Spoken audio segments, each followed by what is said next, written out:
The origin of thought. If you pay close attention to your thinking process, you will find that when you think of something, the unconscious mind acts before the conscious mind does. When you think of something, the visual image precedes the auditory statement.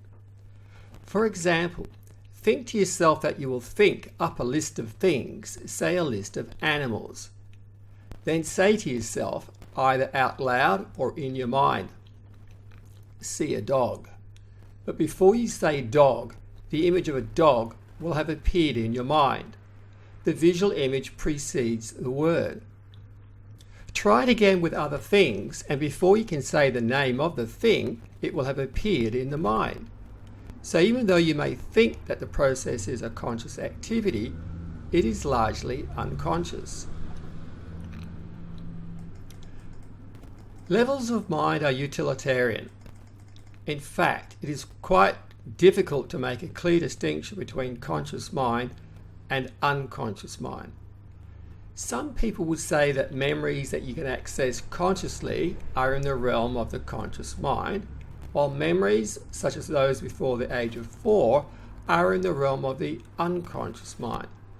But when you look at the actual process involved of accessing a memory, whether that be from yesterday or before the age of 4, or even of a past life memory, it is done so by asking questions of the unconscious mind. For example, what did I have for breakfast yesterday? Eliciting information before 4 years of age and from past life memories can be done in much the same way, without using hypnosis. The only difference is that it requires much more precision, focus, concentration, and awareness. In a way, you could say that there is no conscious mind. What we have is a conscious process driven by the consciousness. Either way, all thoughts arise out of the unconscious mind onto the screen of consciousness. Consciousness is a silent witness to the thinking process. You can be aware of the thought processes or not. For example, a cigarette smoker may claim that the smoking just happens. It is an addiction. Yet, with some probing, we find that a thought process precedes the action of picking up the cigarette. There is the thought, I feel like a cigarette. But until their attention is brought to it, it is not something they are conscious of. The NLP hypnotherapist helps the smoker develop awareness of the thoughts that arise in the mind, and then gives them tools to work with the unconscious mind so that the thought for a cigarette no longer arises in the future. Getting back to our list of animals. If you step back a bit, you would probably find that the act of thinking of the list of animals in the first place also fits the same pattern. Perhaps all conscious thought is interpolated with the unconscious mind presenting its contribution in the form of either a picture, sound, feeling, smell, or taste. Perhaps the sense of I, the ego, likes to think that it is in control of the thought process. In fact, all thoughts are processed at the level of the unconscious mind and then shift across to the language center in the left hemisphere of the brain to be acted upon by the so-called conscious mind or sense of self associated with the language center. Maybe as or when the I dissolves, you will discover there is no one doing the thinking. Maybe it is just the I, being the center of the mind, that creates the illusion that there is someone doing the thinking, and that it is just the expectation of the I that the image of the dog should not appear until after it had thought of the dog consciously. So this begs the following two questions. Who is the one who made the decision in the first place to think of the list of animals? And who is the one who is aware of having asked the question and observed the image preceding the statement? Try this. Make a slow sequence of thoughts, one word at a time. If you identify with the thinking, then you think that you are doing the thinking. However, when you bring yourself back to meta position, you find there is no one doing the thinking. But if no one is doing the thinking, then who is directing the process? Because there obviously has to be some awareness, some intelligence, some consciousness that is directing the thought process. It is not just random thinking and action, or is it?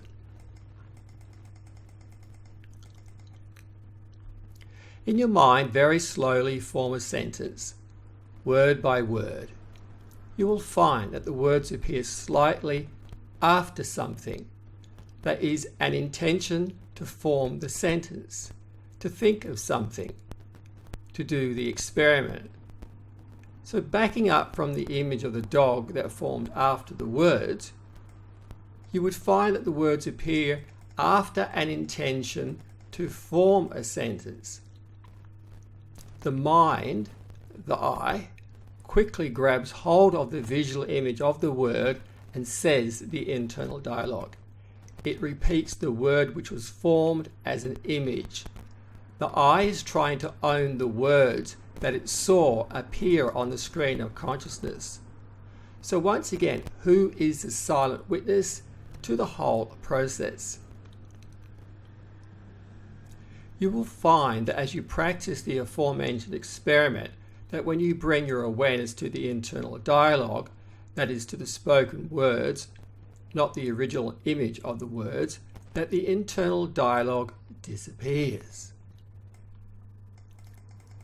The conscious process of thinking, the internal dialogue with images, etc., has already occurred at the level of the unconscious mind. You can sense this sometimes when you are very alert. The unconscious process is like a soft dream-like process. The conscious process is just a replication, with perhaps some embellishment. The conscious mind is like the person who, having heard something on the news, repeats it to their friends. When some people experience their unconscious process as being separate to them, they call it channeling. As I write this, I discover that my understandings regarding the origin of thought are backed by neuroscience. A quote, in an interview with frontier psychiatrist E. McGilchrist, names two influences amongst many on his work, the psychiatrist John Cutting and the Chicago psychologist David McNeil. McGilchrist states, what I began to see, and it was John Cutting's work on the right hemisphere that set me thinking, was that the difference lay not in what they, the two hemispheres, do, but how they do it.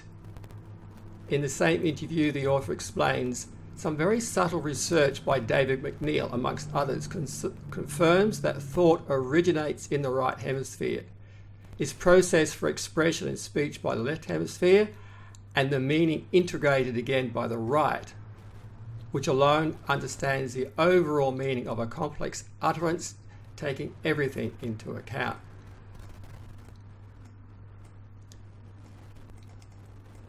On the origin of thought and being at choice in the world. How do you decide what to think about? How much conscious choice do you have? There are many things that impact your senses, things that you can see, hear, feel, smell, and taste.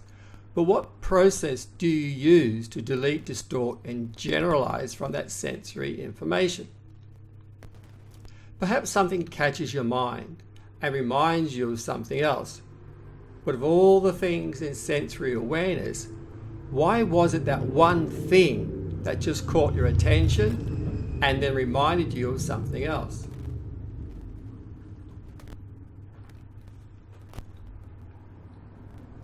For example, when out for an evening walk, why is it that a piece of rubbish catches your attention? Why not a flower, a bird, a cloud? Have you thought about what part your conditioning, attitudes, values, metaprograms, memories and beliefs play in what you think about? Why is it that your mind has to pursue a line of thought in relation to the rubbish?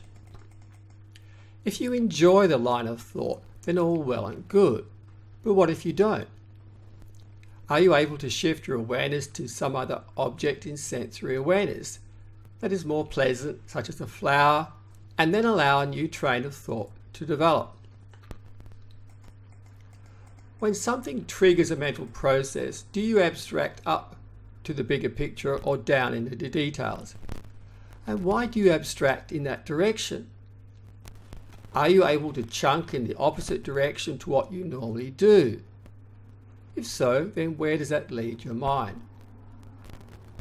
When something triggers a mental process, do you sometimes wonder why? Do you have awareness of what triggered the process? Are you aware of the procession of thoughts? And most importantly, are you at choice? That is, are you able to let your thoughts go and bring your awareness to something else? As an exercise, practice being more aware of the origin of your thoughts, what triggers them, what state they create, and how they affect your life. Every thought that you have, whether you are conscious of it or not, has a consequence. That is, it is a post-hypnotic suggestion that influences some future behavior or state. Footnote 1. For years I would wake up in the morning about 1 second before the alarm. I wondered about it until eventually I discovered that just before the alarm sounded, a switch in the clock made a small sound. My unconscious mind had become attuned to the sound of the switch. Footnote 2. Selecting a spoon from a drawer of mixed utensils. I look at a particular spoon, but invariably take a different spoon. It is like I see with one mind and take action with another. The question arises, should I take the spoon that I am focused on, or should I bring my focus to the spoon that my hand reaches for?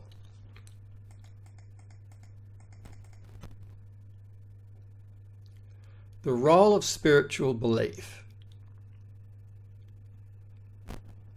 The scriptures give us some interesting accounts on the effect of suggestion and autosuggestion.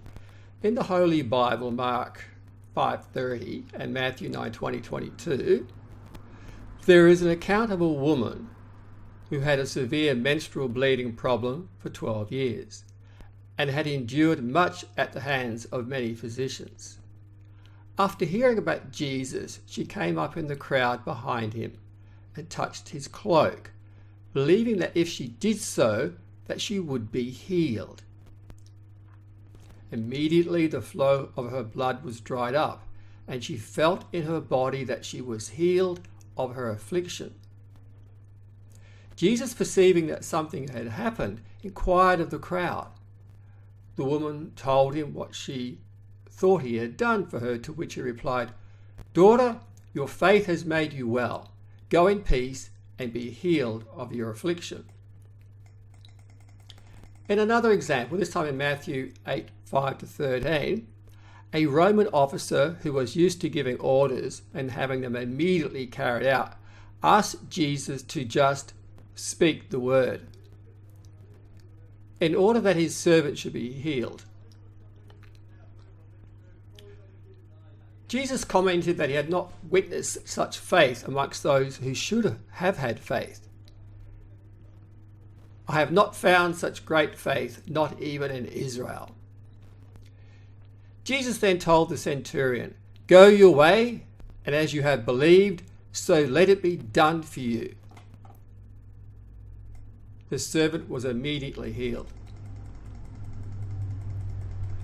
At times, Jesus would rebuke people for having little faith, telling them that all they needed to do was to believe.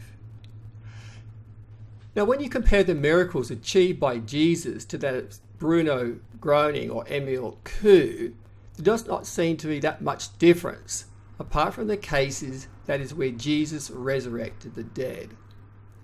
Throughout history, there have been many people credited with facilitating fantastic healings, and yet coming from a range of spiritual backgrounds.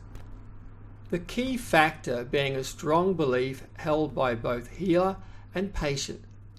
But why is it that some people seem to find it so easy to be convinced that a healing will occur, while others continue to doubt? How does one build a belief that is total, absolute, and without doubt? To answer this question, we turn to NLP. Neuro Linguistic Programming and Belief Change. In the early days of NLP, Richard Bandler and John Grinder discovered a way to contrast the difference between a weak belief and a strong belief using submodality distinctions. See Appendix G glossary. For example, when we talk to others or talk to ourselves inside our mind, the words can have a volume, tonality, and tempo. When we think in pictures, the images may be in colour, black and white, small, big, close, far, still, moving, etc. Here we are not interested in the content, that is what words the person is using or what is in the picture, just how the thought is portrayed in the cinema of the mind. One starts by identifying the visual, auditory and kinesthetic submodalities as something you believe to be absolutely true, something which you hold no doubt about at all, and then contrast it with something that has no interest for you at all. In this way, one learns the key submodality distinctions.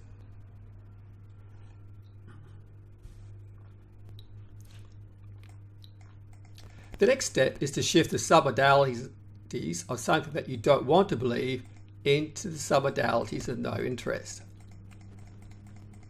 The final step is to build a visual and auditory representation of what you want to believe and then shift it into the submodalities of the strong belief. In this way, one can formally build a belief in those who desire to believe, yet do not know how to do so. Emil Kuh's method for building belief was to instruct his patients that one must put your trust in the imagination, not in the will. Think you are better and you will become so. Examine this statement and you will see that it has the same structure as statements from the field of spirituality. For example, put your faith in Jesus. Trust in God. You can't do it by yourself. Give it over to God. Let go and let God. Here one needs to make a distinction between will and imagination. Will involves conscious effort, while imagination employs the aid of the unconscious mind and of a higher power. In a sense, the unconscious mind is a higher power. In imagination, there is a giving over of the activity to some other aspect of yourself or of divinity. Kuh's law of reverse effect states that every idea which exclusively occupies the mind is transformed into an actual physical or mental state. The efforts we make to conquer an idea by exerting the will only serve to make the idea more powerful. This is his law of reverse effort.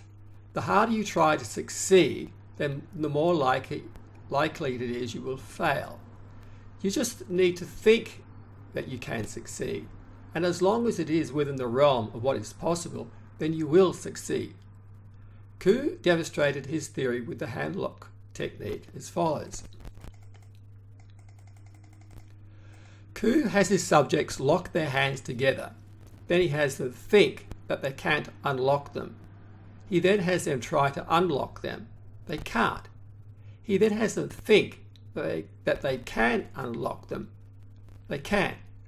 Try is to will as think is to imagine.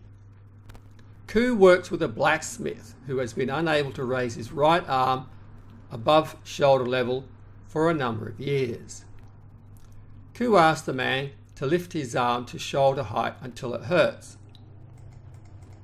The man rapidly repeats the words, "The pain is going, it is going." Meanwhile, Ku strokes the shoulder. After 30 seconds, the pain is gone. "Now think well that you can lift your arm," Ku said.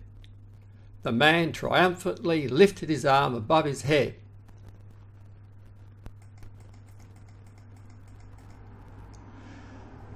Thinking implies that you create an internal representation that is positive to your outcome. The unconscious mind will take the suggestion literally. So if you think that you cannot unlock your hands, then it presupposes the internal representation of being unable to lock the hands. If you think that you can unlock the hands, then it presupposes that the internal representation is of being unable to unlock them. Whereas if the hands are held together as if locked and you try to keep them locked, but if the internal representation is of them being unlocked, then when you try to pull the hands apart, they will unlock because they were never locked.